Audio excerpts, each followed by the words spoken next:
Hello and welcome to Hyperdog Digital. Today we're going to take a look at the Lenovo Explorer mixed reality headset, and this is it right here. Let's talk real quick, just to get it out of the way. We'll talk a little bit about price and what you can buy. Now you can buy this just by itself, just the headset itself, and then you can use, I know there's an Xbox controller that can be hooked up to it if you want to try something like that, or just a regular controller, or you can use the keyboard and mouse. Or you can buy it with the motion controllers included. I believe you can buy these separately as well if you want to, but you can get them as its own little package deal. Personally, I would recommend getting these controllers. I tried using this with a controller, a regular controller, and with the mouse and keyboard, and the mouse and keyboard was just almost unusable. I mean, it's just horrible. The regular controller, just kind of an Xbox type controller, worked better and it wasn't bad, but after you use the motion controllers, there's just nothing else that really compares to when you're in VR or AR and moving around. These are just the best option by any stroke of comparison there. Price wise, initially these things were around $300 to get. Just for the headset. I have seen them much lower than that. I have seen them closer to $150 just for the headset itself. I've seen the package deal for these going as low as $275, $300 for the whole thing. If you look on Lenovo's website right now, I think it's closer to $450, $500, depending on what you're getting. Definitely, if you're looking for something, look around. If you're looking for this, look around for pricing and see what's out there, because I'm sure you can find some good pricing somewhere. They've been out long enough that you can definitely find some good deals on them. So let's take a quick look at just how these things are set up and just the physical attributes and how everything works. So of course everything is a plastic. There's no metal or anything like that on here. Let's look at the controllers first. These are the motion controllers. This section here is what they call the Constellation, and I'll see if I can turn it on, but I'm not sure if it's, yeah, okay. So these things will all light up when you're actually connected to something, or when you actually have them powered on. I'm going to turn them back off here, just I don't want to waste the batteries. You have a little controller here, a little joystick controller right here. You have a menu button, you have a Windows button, and then you have kind of a pad, kind of D-pad maybe kind of thing here, because it does push down kind of a button and push on top, bottom, left, and right. Will make a difference depending on what application you're in. Sometimes it doesn't do anything, but it's also kind of a trackpad. It'll actually kind of allow you to use this as kind of a trackpad as well. You also have two buttons on it here, and then there's a button over here. So they're two different kind of trigger buttons, and depending again on what application you're in, one may work and one may not. They may both work. It just depends on what you're doing. But it seems to work very well, and generally you just kind of hold it in your hand like this. It fits very nicely. It feels very natural, very comfortable. I never had any problems with my hand cramping up or anything like that. It definitely fit very well. It does, however, run on two AA batteries right there, not rechargeable or anything like that. Some people have complained about that. I didn't have any problems with it. I mean, I've been using this thing off and on for probably the last 2 weeks, and I haven't even had to change the batteries out yet. I mean, I haven't had any large 4-hour sessions or anything like that, but I've definitely been playing it, and the batteries have lasted all the way up to this point. So I'm pretty impressed with the battery life on these myself.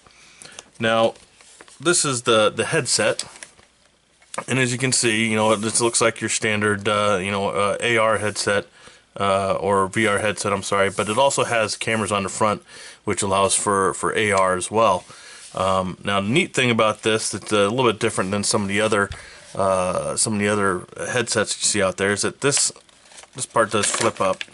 I'll let that go. This part does flip up so that when you're wearing it, you can just kind of flip it up, and you don't have to take the whole thing off just to see what's going on around you or anything like that.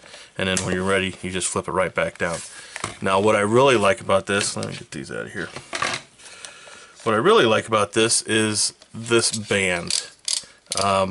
Instead of having, you know, the Velcro bands that most of these things have, this has a little dial that squishes down to fit onto your noggin, and it can get very tight, which is awesome. And it's got padding up here, it's got padding back here, and then there's padding in here, of course, as well.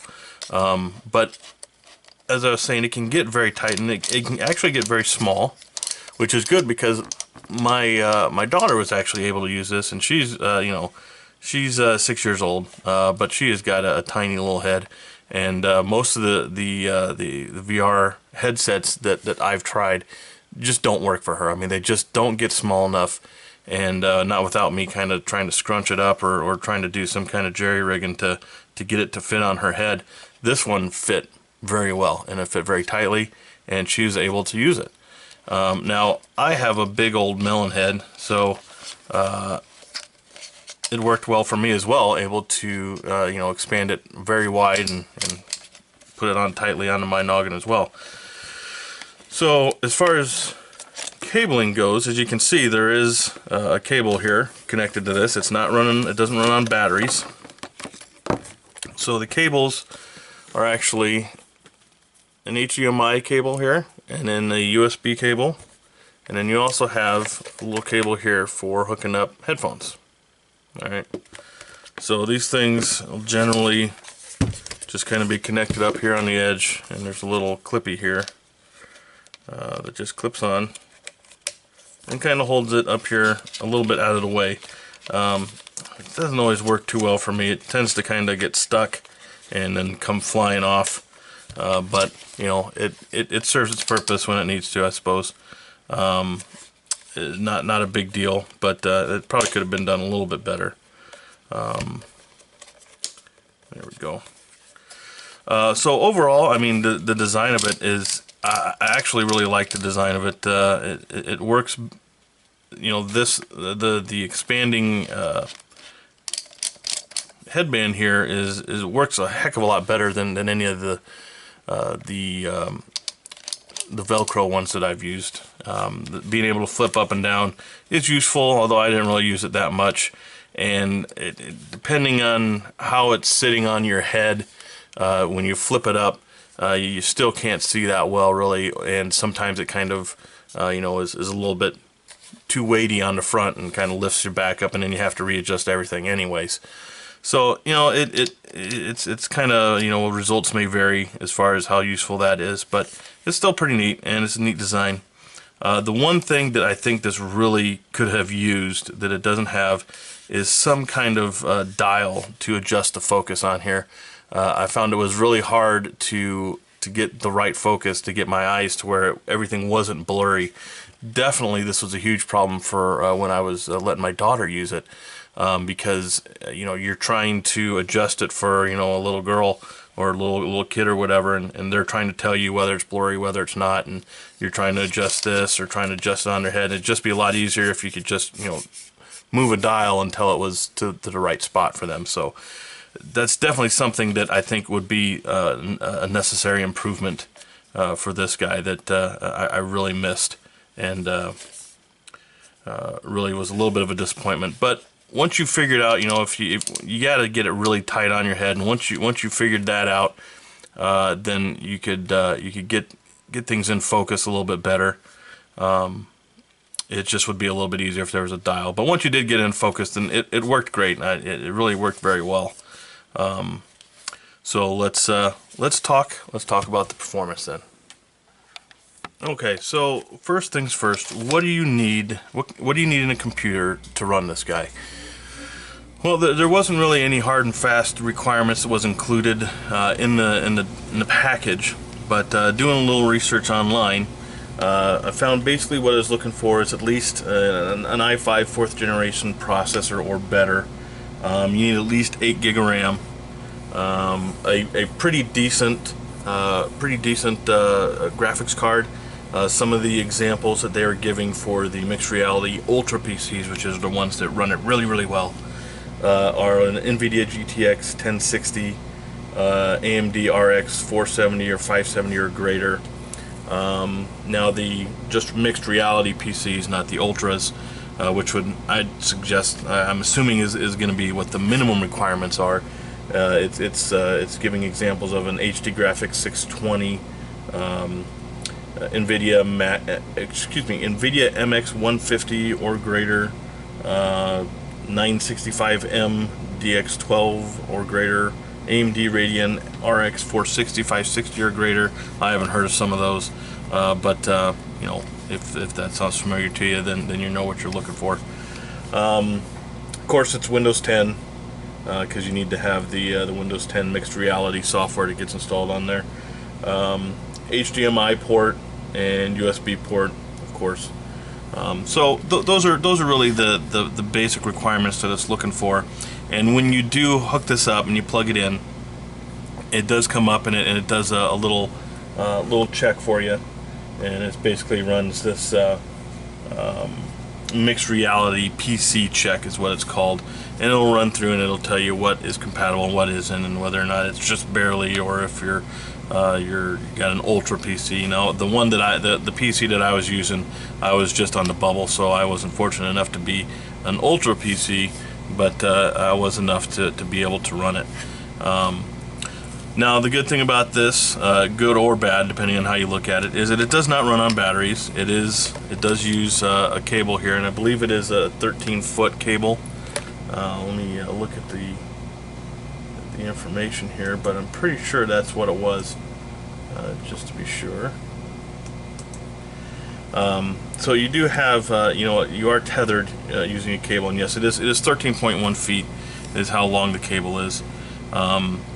So you're not going to have to worry about running out of battery or anything like that. You don't have to worry about charging it or whatever. So you just plug it in, and as long as your computer's running, the headset's running. But of course that also means you have a cable that you're tethered to. So if you're doing, you know, most VR stuff, it's really not going to be that big of a deal. But when you really get into the AR, where you're kind of walking around and looking at stuff, it may become a little bit more of a problem, because you have to, you know, worry about how long your cable is. Which really, I mean, at 13 feet, that shouldn't be that big of a deal. What is a bigger problem is worrying about getting wrapped up in the cable, which I did a couple of times, and you know, not necessarily tripping over it, but you know, pulling your computer off of the table or something like that. So that's definitely something that you want to think about and make sure that that's the route that you want to go, and instead of having something that's battery powered or whatnot. Now, performance-wise, I mean, really, it's going to be, you know, talking about whether your computer is up to specs or not. The performance of this is really going to be based a lot on how good your computer is, what kind of graphics card you have, and your processor and all that kind of stuff. So talking about performance on here is going to be kind of a little iffy, because again, it's going to vary depending on what you have. For me, it worked really good. I didn't have an ultra PC, but still things looked really good to me. They were very, very clear, very crisp. Once you you know, were able to get this set up on your head right, then it was very, you know, there wasn't very much blurriness or anything like that. Yeah, I did have to readjust it a few different times to get it to where I wanted it. But once you get that figured out, then it looked very, very nice. It was very clear, and it tracked very well with my head movements. And then of course with the motion controllers, those tracked amazing as well. I mean, they definitely worked great. I mean, these I have no complaints whatsoever about the controllers themselves. So I mean, the headset, again, like I said, it worked really good. It's not that heavy, so I mean, really, compared to some of the other VR headsets I've used, including like the Gear VR, this is much lighter. I mean, I was able to wear this on my head for quite a long time and not have any kind of fatigue, neck fatigue, anything like that. It didn't feel like it was squeezing my head or my eyeballs or anything like that. So it definitely was the most comfortable one that I think I've worn yet. So I really liked it. You know, once we got my daughter hooked up on it, she loved playing with it, so it's definitely kid friendly. I was a little disappointed in the available content through Microsoft. There's not really much that's really free that you could just get in there and test and play around with. There's a few demos here and there that were okay, but some of the stuff that was out there is really half-baked and just not really good. So I'm hoping that that's going to get a little better. Now, there was a lot of paid content, and just for doing a review for something I'm only going to have for a few weeks, I didn't really feel like spending, you know, 15, 20 bucks on a game just to not be able to play it again after a couple of weeks. So unfortunately, I didn't get to check most of those out, but some of those did look pretty good. So maybe if it is something that you buy and you really want to, you know, get an investment in, then you can download some of those games, and maybe some of those will be a little bit better. But just the stuff that was easily available, that was very cheap, or that was free, there really wasn't a lot, which was a little bit disappointing. But what they did have was okay, but it was very hit and miss on good content versus just, you know, something that somebody threw out there. So that's about it performance-wise. That's it really is the most comfortable one that I've worn. Okay, so there we go. That is the Lenovo Explorer headset. I think that's really about as much as I can say about it. My favorite things about it was very comfortable. It was definitely the lightest and most comfortable one VR headset that I have worn so far. The headband on here is definitely the way to go. It worked a lot better than the Velcro ones that are out there. It fit well on my head, it fit well on my daughter's head. You know, so we're two different types, you know, big melon head and little tiny head. The motion controllers are amazing. If you go with this guy, I definitely recommend getting the motion controllers, depending on what you're doing with it, I suppose. But if you're gonna be playing any kind of games or any kind of exploring or anything like that, you're definitely gonna want these guys. It works a whole lot better with these controllers than with a regular controller, or God forbid you're using your mouse and keyboard. The one thing that I really didn't like is that there's no visual adjust, there's no focus. I was hoping that there might be something, you know, a little dial up here or on the side somewhere that would adjust the lenses a little bit, so that while you have it on your head, you can fix it to where it works better for whoever puts it on. So maybe that's something that they'll improve in later models. Another thing to keep in mind is that you are connected with a cable versus battery. So for better or for worse, you don't have to worry about battery life, but you do have to worry about where is that cable. Am I getting wrapped up in it?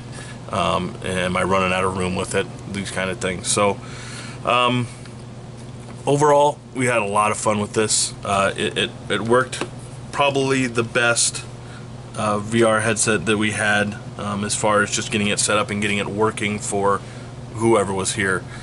So that's definitely a plus in my book as far as that goes. I hope there's more Windows content that becomes available for these kind of things, because it was a little bit lacking as far as that was concerned. But other than that, if you are looking for one of these, like I said, check around for pricing. There are pricing that fluctuates all over the place for this thing. Like I said, for the headset itself, I've seen it as low as $150.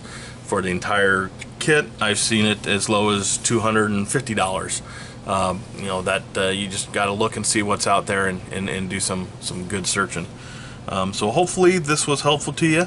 If it was, go ahead and give us a thumbs up, and don't forget to subscribe to our videos, and we'll see you again next time here at HyperDog Digital. Thanks. Hey, this is Scott for HyperDog Digital. Thanks for watching. If you want to see more videos and reviews, be sure to check us out at hyperdogdigital.com. If you liked the video, please give it a thumbs up, and don't forget to subscribe to our channel so you know when we put up new content. If there's something you'd like us to review, or you have a product you want to send us for a review, feel free to send us an email at reviews@hyperdogdigital.com. We're also looking for sponsors right now, so if you are interested in being a sponsor for our channel, contact us at sponsor@hyperdogdigital.com. All of our social media links and emails are in the description. Thanks again for watching, and I hope to see you next time.